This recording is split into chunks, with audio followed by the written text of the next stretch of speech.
Welcome to Tell Me More Stories Told as podcast. Great to be here. Today, we're setting off on, well, quite an adventure, really. We're going to explore a title known the world over, Pope. Mm-hmm. And we're not talking about just a dry history lesson here. No way. We want to get into the story behind it. How did this one word, this one role, become so significant? Exactly. Think about it. A title that's echoed for, nearly 2 millennia? It's shaped faith, politics, even maps. It really has. Our mission today is to unpack the most fascinating parts of this journey, to give you a real sense of what it means to be Pope without getting totally bogged down in dates and names. Right. We want those aha moments, the bits that make you lean in and think, I didn't know that. Exactly. And just to start, one thing that really struck me is how global this concept is. The idea of the Pope, you find it discussed in, an incredible number of languages. Oh, absolutely. It's almost staggering when you think about it. From Yeah. languages across Europe, Africa, Asia, the Americas. It really underscores the reach, doesn't it? It's not just about the number of Catholics. Not at all. It speaks volumes about history, about cultural exchange, about moments where the papacy was right at the center of, world events. So like medieval Europe, for instance. For sure. The church's influence back then was immense, and it seeped into language, into law, into the very ways societies were structured. Okay, so let's ground ourselves in the present for a moment. Today, who exactly is the Pope? What's the official role? Right. So today, the Pope is, first and foremost, the head of the Catholic Church. Okay. That role also includes being the Bishop of Rome, that's his specific diocese, Okay. and the sovereign of Vatican City State. Vatican City. That's relatively recent, isn't it? The state itself. It is, yeah, established by the Lateran Treaty in 1929. But it's important to distinguish between Vatican City, the territory, and the Holy See. Explain that a bit more. Well, the Holy See is essentially the government of the Catholic Church. It's the sovereign entity in international law, the body that sends and receives ambassadors. Vatican City is the physical place, the sovereign territory that guarantees the Holy See's independence. Think of it as the capital supporting the government. Got it. That's a useful distinction. Now, the word itself, Pope, it sounds so formal, so authoritative. Where did it actually come from? It's funny, actually. Its origins are surprisingly humble. It comes from the Greek word papas. Papas. And that means? It just means father, like daddy almost, a term of endearment and respect. Wow. So not exactly supreme pontiff right out of the gate. Not even close. And what's really interesting is that in the early centuries of Christianity, it wasn't exclusive to the Bishop of Rome at all. Really? No, especially in the eastern parts of the church, papas was a common term of respect for any bishop, sometimes even priests. It just signified their role as a spiritual father to their community. So how did it become so strongly associated just with the Bishop of Rome, at least in the West? When did that shift happen? Well, it was a gradual process unfolding over several centuries. You start seeing a trend in the West by the time of Pope Leo I, that's in the 5th century, where it's being used more specifically for Rome's bishop. But not exclusively yet. Not officially, no. That really gets locked down around the 11th century. It becomes formally reserved for the Bishop of Rome then. And you mentioned it was used for other bishops first? Yes. In fact, the earliest recorded use we have of the title Pope applied to a specific person isn't for a bishop of Rome at all. It's for Heraclius, who was the Patriarch of Alexandria back in the 3rd century. Alexandria. That's fascinating. And when does it pop up in English? We first see it in English writing around the middle of the 10th century. Interestingly, it was used then to refer to Pope Vitalian, who had actually lived about 3 centuries earlier, in the 7th century. So the title's journey is really tied up with how the Bishop of Rome's authority developed, right? This idea of apostolic succession. Exactly. That's central to Catholic teaching. The belief is that the authority Jesus gave to his apostles with St. Peter as their leader has been passed down directly through history, from bishop to bishop. And the Pope is seen as Peter's direct successor. Precisely. He's considered the head of this college of bishops, the successor to Peter, who Catholics believe was given a special role by Jesus himself.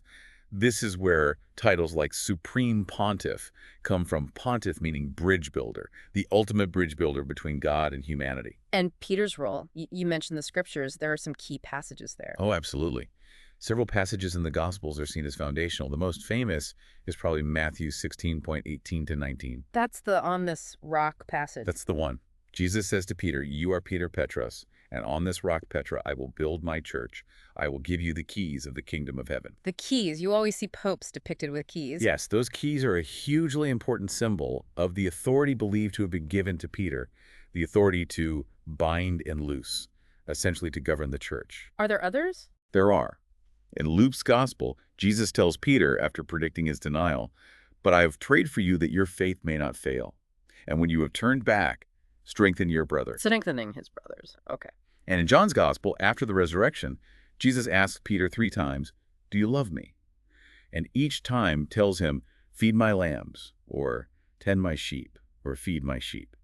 So a clear mandate to lead and care for the flock as they see it. That's the interpretation, yes. Now, it's fair to say there are other interpretations, particularly from Protestant perspectives, about whether the rock refers to Peter himself or his confession of faith or even Jesus. Right, I've heard that discussion. But the traditional Catholic understanding, and even sources like the Encyclopedia Britannica note this historical interpretation, is that these passages confer a unique primacy on Peter and, by extension, his successors in Rome. Okay, so that's the scriptural foundation. What about right after the apostles? Do the earliest Christian writers, the church fathers, talk about Rome's bishop having a special role? They certainly do. It's quite striking, actually. You have figures like Irenaeus of Lyons, writing around 180 AD. He's arguing against heresies, and he points to the Church of Rome, founded by Peter and Paul, as the principal example of apostolic tradition. He even lists the bishops of Rome from Peter down to his own time. Wow, a list that early. Yeah, tracing that lineage. And even earlier, you have Ignatius of Antioch, writing probably around 110 AD on his way to martyrdom in Rome. In his letter to the Roman Church, he speaks of it in really exalted terms as the church which presides in the place of the region of the Romans, worthy of God, worthy of honor, and which presides over love. Presides over love. That's quite poetic. It is. Then you have Cyprian of Carthage, mid-3rd century. He's very explicit about the Bishop of Rome being the successor of Peter, occupying Peter's chair, and being a source of unity for the church. So the idea of Rome as a center of unity was there quite early. It seems so. Tertullian, around 200 AD, also points to Rome's authority because of its direct apostolic foundation, claiming Clement of Rome was ordained by Peter himself. And Optatus, in the 4th century, fighting the Donatist schism, argues that Peter's chair in Rome is the one chair in which unity is maintained by all. It's fascinating to see those threads appearing so early, even if the full picture of papal authority took centuries to develop. Precisely. And it's also interesting, you mentioned Irenaeus' list. Other early writers, like Augustine and Eusebius, also provide lists of the first popes.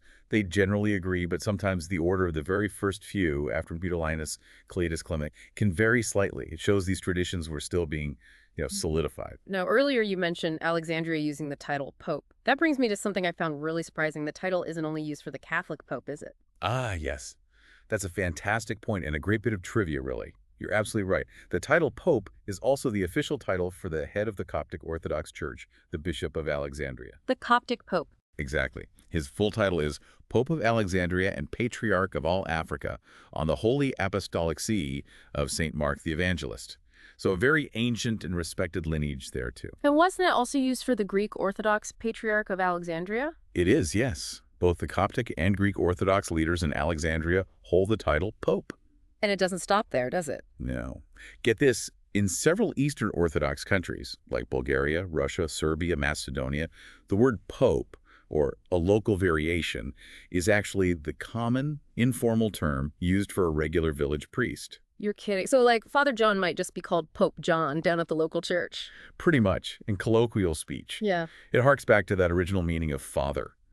Of course, when they refer to the Bishop of Rome, they use specific terms to make the distinction clear, like Papa Rimsky, the Roman Pope, in Russian. That's a brilliant fun fact. It really shows how titles and traditions can diverge.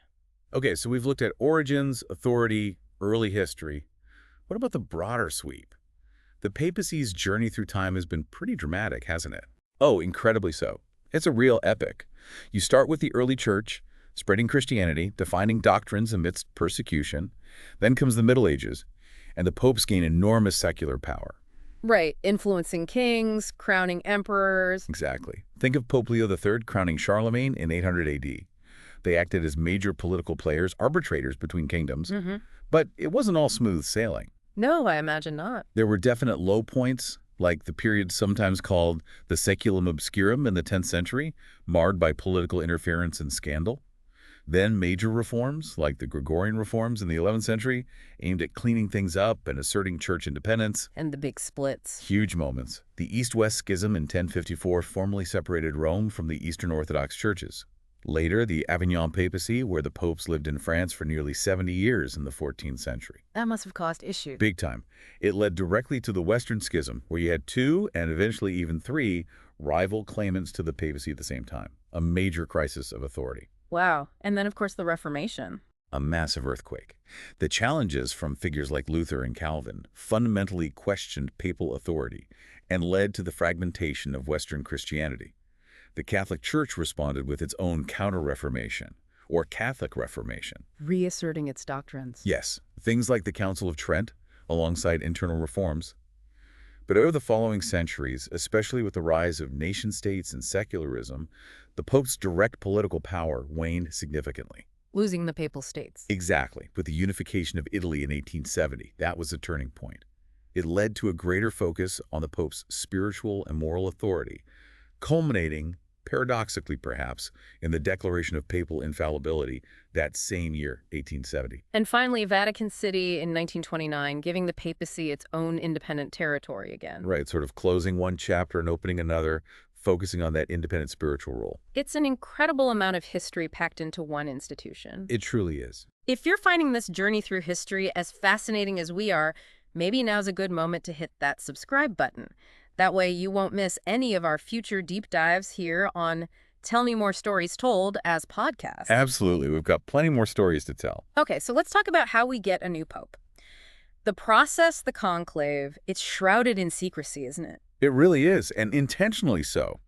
The idea evolved over centuries to protect the election from outside political interference. Who actually gets to choose? Since 1059, the election has been reserved for the cardinals of the church. Specifically today, it's the cardinals who are under the age of 80 at the time the papacy becomes vacant. And they all gather in the Sistine Chapel. That's right. They're literally locked in conclave, meaning with a key, until they elect a new pope. They take oaths of secrecy, and they vote, usually up to 4 times a day. And the smoke signals. Black smoke, white smoke. The famous smoke, yeah. After each unsuccessful ballot, the ballots are burned with chemicals to produce black smoke. When a pope is finally elected with the necessary 2/3 majority, the ballots are burned, traditionally with damp straw added, to create white smoke. Signaling to the world outside. Exactly. Then eventually the senior cardinal deacon appears on the balcony of St. Peter's Basilica and announces, Habemus Popum. We have a pope. Precisely. And then he announces the name the new pope is chosen. It's a moment of huge anticipation. And there are other traditions too, right? The Room of Tears. The Fisherman's Ring. Yes. The Room of Tears is a small room next to the Sistine Chapel where the newly elected pope changes into his papal vestments for the first time. It's supposedly called that because many are overwhelmed by the weight of the office they've just I accepted. can only imagine. And the Fisherman's Ring, bearing an image of St. Peter fishing, is a symbol of his office. A new one is made for each pope, and the old one is formally destroyed when his reign ends. It's also noticeable how the papacy has become more international recently, hasn't it? It used to be almost exclusively Italians for centuries. That's a very significant shift, reflecting the Church's global nature. From Polish John Paul II to German Benedict XVI to Argentinian Pope Francis, it really highlights that universality. Now, we touched on titles earlier. Pope, Supreme Pontiff. There's quite a list, isn't there? There is. The Annuario Pontificio, the Vatican's yearbook, lists the official title. Let's hear a few key ones. Okay, you've got Bishop of Rome, Vicar of Jesus Christ, successor of the Prince of the Apostles, Supreme Pontiff of the Universal Church. Prince of the Apostles, meaning Peter. Yes. Then Patriarch of the West, though, that one's had a bit of an on-again, off-again history in the listing. Oh. Yeah, Benedict XVI dropped it, feeling it was perhaps outdated or confusing from an ecumenical perspective, but Pope Francis recently reinstated it. Interesting. What else? Sovereign of the Vatican City State, and finally, Servant of the Servants of God. That last one, Servant of the Servants of God, feels quite different from Supreme Pontiff. It does. It emphasizes the aspect of service and humility inherent in the role, traditionally traced back to Pope Gregory the Great. Vicar of Jesus Christ is also hugely significant, stressing the Pope's role as Christ's representative on earth. And Supreme Pontiff, that goes back to ancient Rome, doesn't it? Pontifex Maximus. It does, originally the title for the chief high priest in ancient Roman religion. It was later adopted by Christian emperors and eventually by the popes, signifying that ultimate bridge builder role. So all these titles point towards a very specific kind of authority. How is that formally defined? You mentioned 1870. Right, the First Vatican Council in 1870 was key. It formally defined two major doctrines: papal supremacy and papal infallibility. Infallibility, that's often misunderstood, isn't it? Yeah. It doesn't mean the Pope can never be wrong about anything. Absolutely not. It's a very specific and actually very rarely invoked charism. It applies only when the Pope, speaking ex cathedra, literally from the chair of Peter, in his official capacity as supreme pastor, solemnly defines a doctrine concerning faith or morals that must be held by the entire church. So not his opinions on science or politics or football. Definitely not. Yeah. It's strictly limited to definitive teachings on faith and morals. The Second Vatican Council in the 1960s reaffirmed papal primacy, but also emphasized the role of the bishops governing the church in communion with the Pope as a college. Providing more nuance. Exactly. It's a balance between papal authority and the collective responsibility of the bishops. Okay, and what happens when a pope's reign ends? Usually through death, obviously. When a pope dies, the period known as sede vacante, the seat is vacant, begins. Most Vatican departments suspend their activities. The day-to-day running of the church falls to the College of Cardinals, but key administrative functions are handled by the Camerlengo. The Camerlengo? Yes, the Cardinal Chamberlain. He formally verifies the Pope's death, seals the papal apartments, and crucially, is the one who traditionally destroyed the Pope's fisherman's ring to prevent forgery. And then the process starts for electing a new pope. Correct. The conclave is convened. But death isn't the only way a reign ends, is it? Resignation is possible. It is possible, though historically extremely rare. Canon law allows for it, provided the resignation is made freely and properly manifested. And we saw that recently. Yes, Pope Benedict XVI's resignation in 2013 was the first papal resignation in nearly 600 years. It was quite a moment. Definitely. Finally, just to give us a sense of scale, the lengths of these reigns vary wildly, don't they? Hugely. Tradition holds St. Peter's reign as the longest, perhaps 34 or even 37 years, though the historical evidence is debated. And in recorded history. Pope Pius IX in the 19th century had a very long reign, over 31 years. Pope John Paul II reigned for over 26 years. And the shortest. That unfortunate title likely belongs to Pope Urban VII. He was elected in September 1590, but died of malaria just 13 calendar days later, before he was even crowned. Wow, 13 days. Barely time to get settled in. Not even. It just shows the immense range of experiences within this single office across the centuries. Well, as we wrap up this deep dive, it's clear that the title Pope is so much more than just a word. It carries, just immense weight, centuries of faith, history, politics, culture. Absolutely. From Papas, a simple term of fatherly respect, to the head of a global church and sovereign of a city-state. It's been an extraordinary evolution, a truly epic story. And we've really only scratched the surface today. There are so many more layers, individual popes who changed the world, the details of canon law, the art, the controversies. Endless avenues to explore. Hopefully this has given you a richer understanding, maybe sparked some curiosity about this unique and enduring institution. We hope so. And if you enjoyed this adventure into the past, please do subscribe to Tell Me More Stories Told as podcast so you don't miss our next exploration. We'd love to know what other stories you're curious about, too. Let us know. Until next time, keep exploring. And keep asking, tell me more.